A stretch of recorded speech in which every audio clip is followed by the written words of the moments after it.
Hi everyone, Rana sir is here. Welcome to our Rana sir educational channel. आज हम बात करेंगे, एक टॉपिक है सिंपल हार्मोनिक मोशन।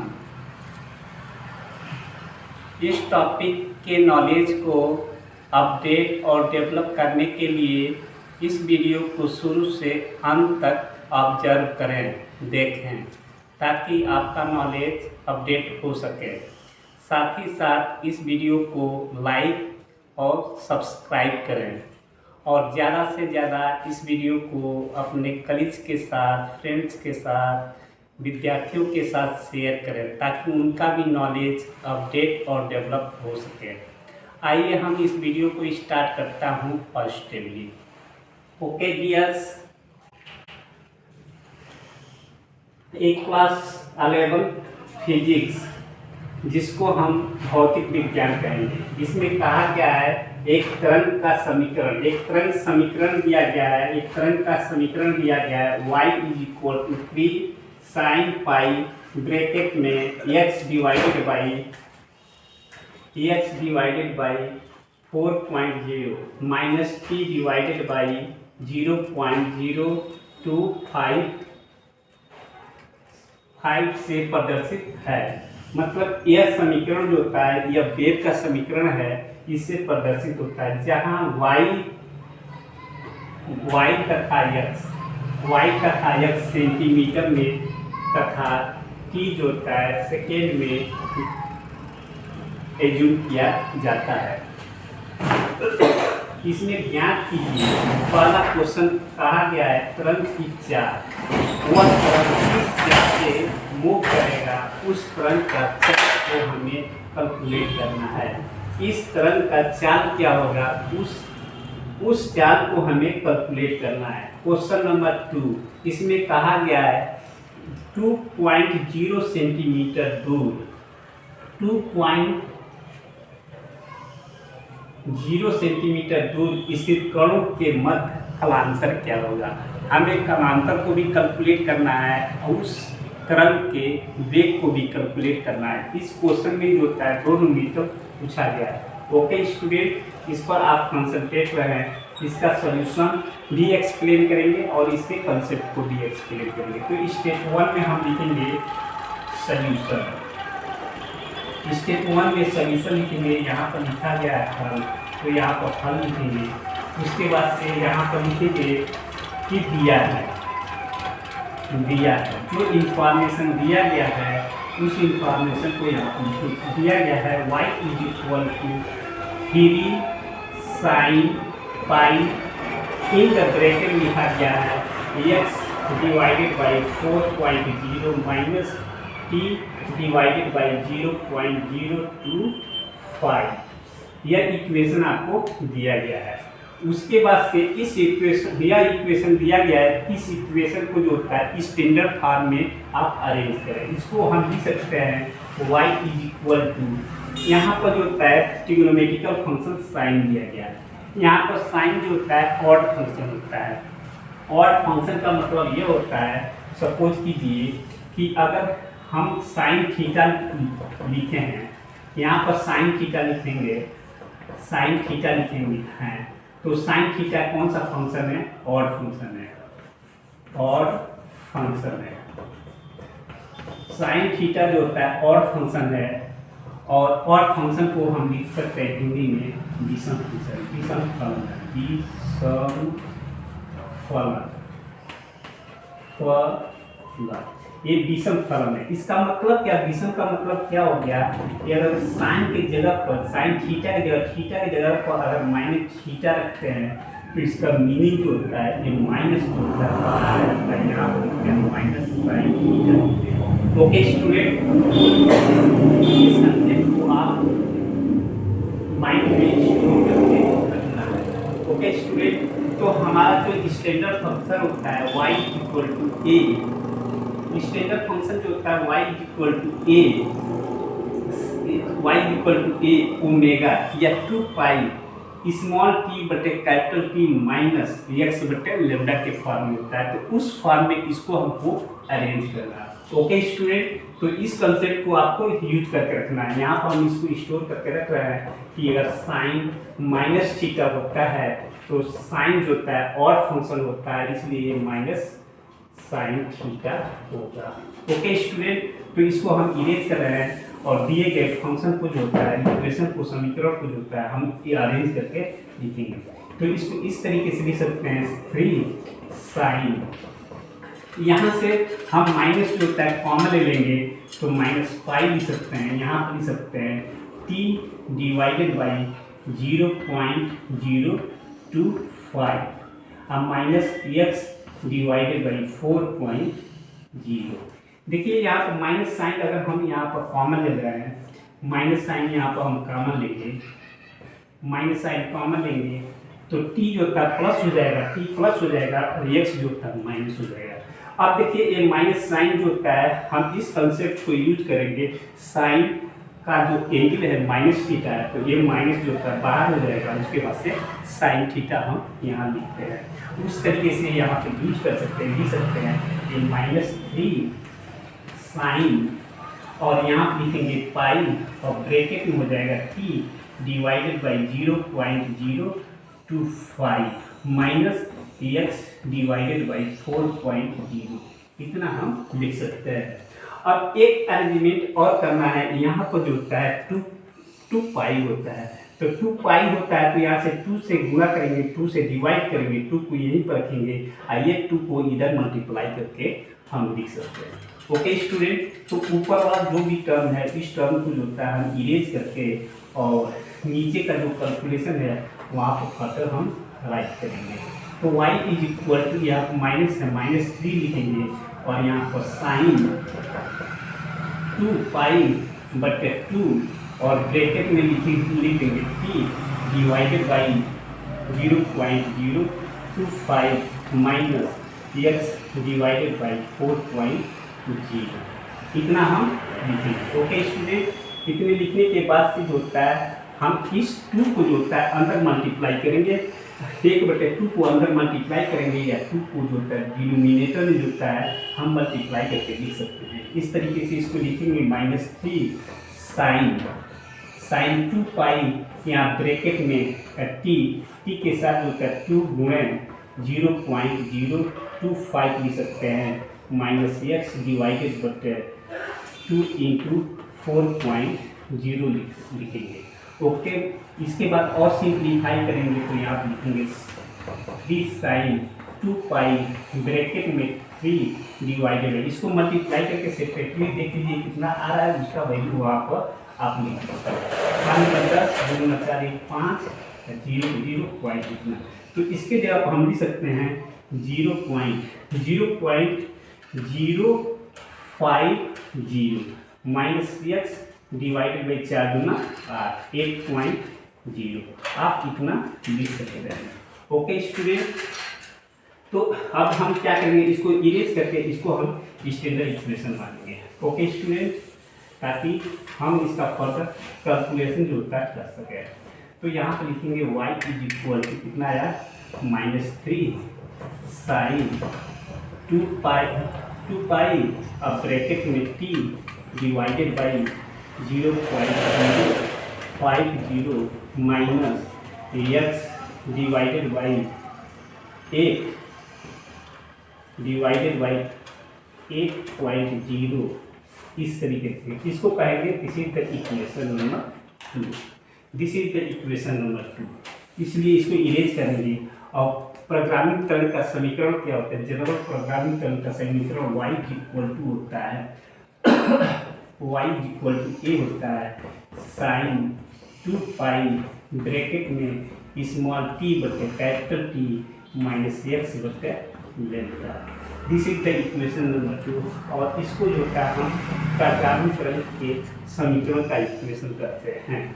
ये प्रोग्रामिंग तरंग के समीकरण का इक्वेशन होता है, व्यापक समीकरण प्रोग्रामिंग तरंग का होता है, जिसको जनरल समीकरण हम कहते हैं प्रोग्रामिंग तरंग का।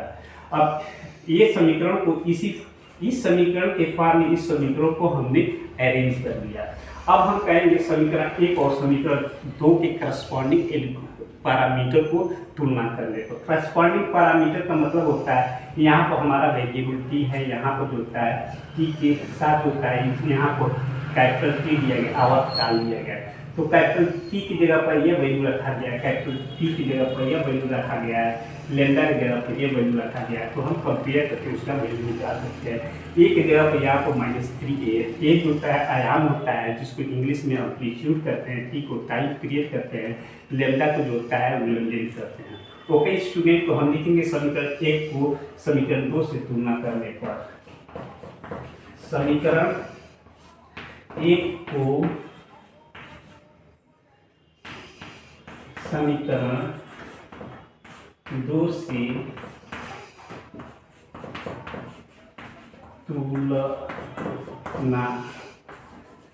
करने पर, तो समीकरण 1 को समीकरण 2 से तुलना करने पर हम तुलना करेंगे तो हम लिखेंगे a इज इक्वल टू कितना है -3, क्यों -3 हम लिखेंगे। यहाँ पर t का वैल्यू अगर हम कंपेयर करेंगे तो t की जगह पर कितना दें 0.050, इसका यूनिट अगर हम लिखेंगे तो क्या होगा सेकेंड। और यहाँ पर लेमडा का वैल्यू जो होता है, लेमडा का वैल्यू कितना दिया गया यहाँ पर 1 पॉइंट, चूँकि हम जिस यहाँ पे एक्स वाई और टी जो एक्स वाई सेंटीमीटर में टी, ये भी हमारा क्या हो जाएगा सेंटीमीटर में ही होगा।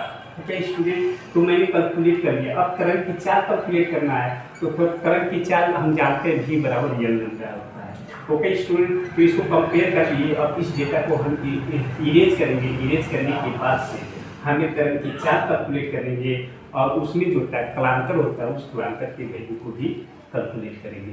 ओके स्टूडेंट, तो हम इसको इरेज कर रहे हैं ताकि हम अपना क्वेश्चन के सॉल्यूशन को हम डेस्टिनेशन तक पहुंचा सकें।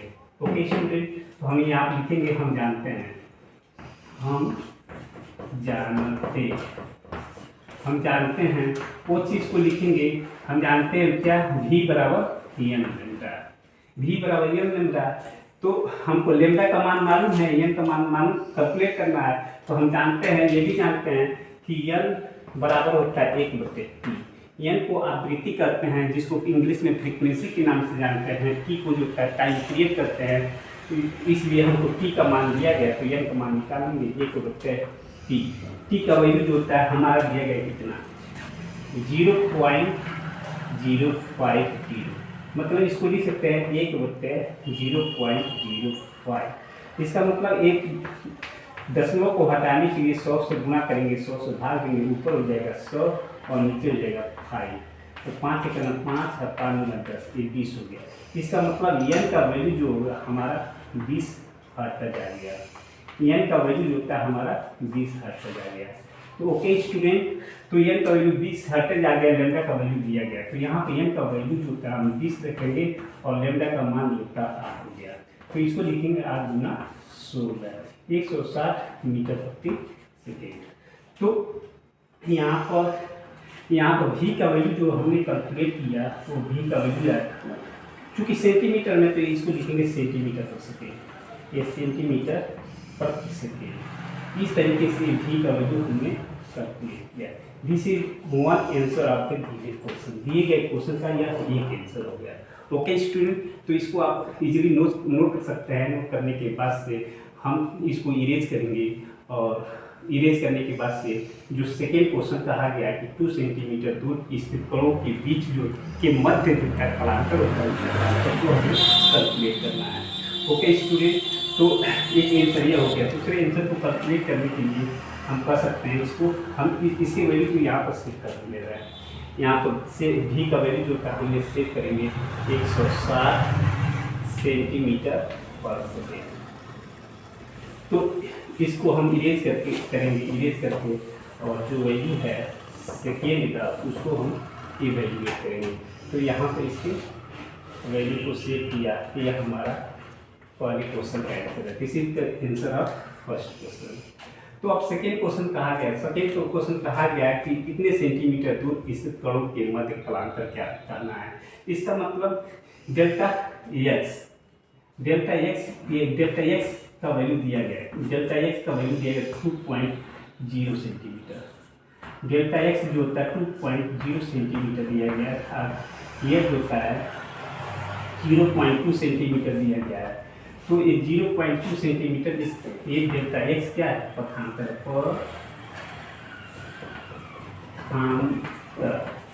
एक पथांतर का वैल्यू, ये पथांतर का वैल्यू जो होता है इतना दिया गया है। ओके स्टूडेंट, तो हमें कलांतर निकालना है। तो हम जानते हैं कलांतर और पथांतर में जो फार्मूला होता है या रिलेशनशिप होता है, हम लिखेंगे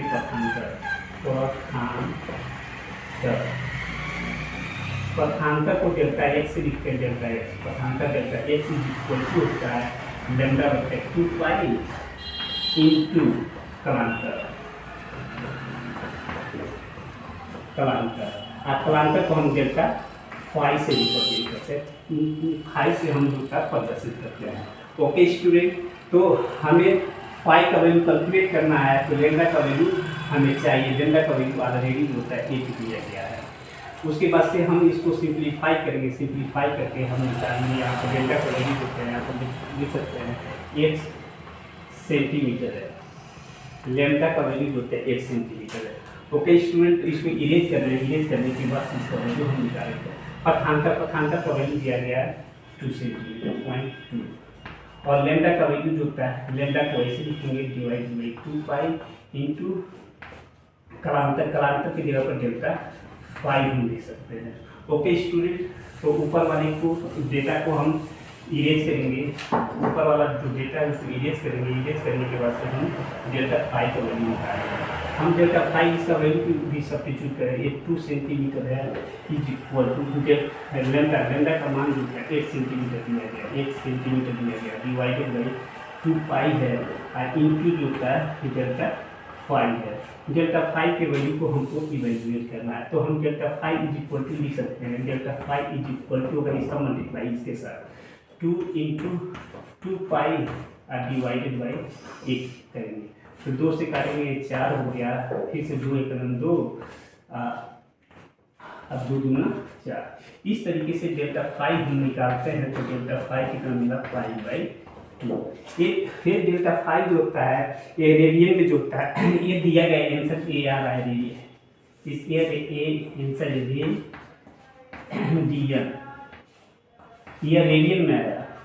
इसका वैल्यू जो होता है रेडियन में आएगा। डिग्री को में चेंज करने के लिए हम जानते हैं कि एक पाई जो होता है, डिग्री में चेंज करने के लिए हम जानते हैं पाई इज इक्वल टू होता है 180 डिग्री। ये डेल्टा फाई जो होता है पाई बाई 2 आ गया, ये रेडियन में आ गया। लेकिन अगर हमको डिग्री रिप्रेजेंट करना है तो पाई की जगह पर कितना लिखना है, 180। अब 180 लिख कर जो 2 से डिवाइड करेंगे तो उसका वैल्यू जो होता है आएगा delta phi is equal to, हम लिख सकते हैं 180 डिग्री डिवाइडेड बाई 2, 2 एक 2 और 2 18, इसका मतलब 90 डिग्री। तो इस तरीके से हम लिख सकते हैं कि डेल्टा फाई होता है 90 डिग्री आता है, और रेडियन में जो होता है पाई बाई 2 आता है। डिग्री में इतना आया और रेडियन में हम इसको इतना करें, रेडियन, इसको यहाँ आप लिखेंगे रेडियन। तो ये जो होता है सेकेंड आंसर हो, किसी का सेकेंड आंसर आपका गिवन क्वेश्चन। तो एक आंसर हमने यहाँ पर ऑब्टेन किया, एक आंसर को यहाँ पर ऑब्टेन किया, दूसरे आंसर को एक आंसर को यहाँ पर ऑब्टेन किया, दूसरे आंसर को यहाँ पर ऑब्टेन किया। तो इस क्वेश्चन में कहा गया एक तरंग है, उस तरंग का समीकरण दिया गया है, और उस तरंग के समीकरण को जो होता है सिस्टमेटिक फॉर्मेट में नहीं दिया गया है। जो ओरिजिनल फॉर्मेट का प्रोग्रामिंग तरंग का समीकरण होता है y = a sin 2 pi bracket में t बटे कैपिटल T माइनस x बटे लैम्डा होता है, उसी के फॉर्म में इसको अरेंज कर लिए। अरेंज करने के बाद से दोनों इक्वेशन को जो होता है, दोनों समीकरणों को हमने कंपेयर किए, और वहाँ पर कैपिटल T लैम्डा और a एम्पलीट्यूड का वैल्यू, एम्पलीट्यूड का मतलब आयाम का वैल्यू को कैलकुलेट किए। कैलकुलेट करने के बाद से हमको तरंग की चाल कैलकुलेट करना था। तो हम जानते हैं चाल जो होता है v बराबर n लैम्डा होता है, n और लैम्डा का वैल्यू को मल्टीप्लाई किए तो उस तरंग का चाल हमको मिला। उसके बाद से कहा गया कि 2 सेंटीमीटर की दूरी पर कणों के मध्य जो है कलांतर निकालना, तो उस कलांतर के वैल्यू को निकालने के लिए हमने यूज़ किया पथांतर इज इक्वल टू लैम्डा बटे 2 पाई इंटू कलांतर, इसलिए कलांतर का वैल्यू वहाँ से कैलकुलेट किए तो डिग्री में 90 डिग्री आ रहा है और रेडियन में जो होता है π/2 रेडियन आ रहा है। इस तरीके से इस क्वेश्चन का सलूशन कंप्लीट होता है। तो इस सलूशन में जो भी पॉइंट आपको अच्छा लगा हो उस पॉइंट पर आप कमेंट कीजिए ताकि उसका आंसर हम रिप्लाई कर सकें। और इस वीडियो को ज़्यादा से ज़्यादा आप शेयर करें अपने कलीग्स के साथ, फ्रेंड्स के साथ और स्टूडेंट्स के साथ, विद्यार्थियों के साथ, ताकि उनका भी नॉलेज अपडेट और डेवलप हो सके। और वहाँ पर बेल बटन भी है, उस बेल बटन को भी आप प्रेस करें ताकि नए वीडियो का नोटिफिकेशन आपको पहले मिलेगा और उस वीडियो को आप पहले ऑब्जर्व कर सकेंगे। और इस वीडियो में इतना ही, अगले वीडियो में फिर मिलते हैं नए क्वेश्चन और उसके एप्रोप्रिएट सॉल्यूशन के साथ। जय हिंद, राणा सर।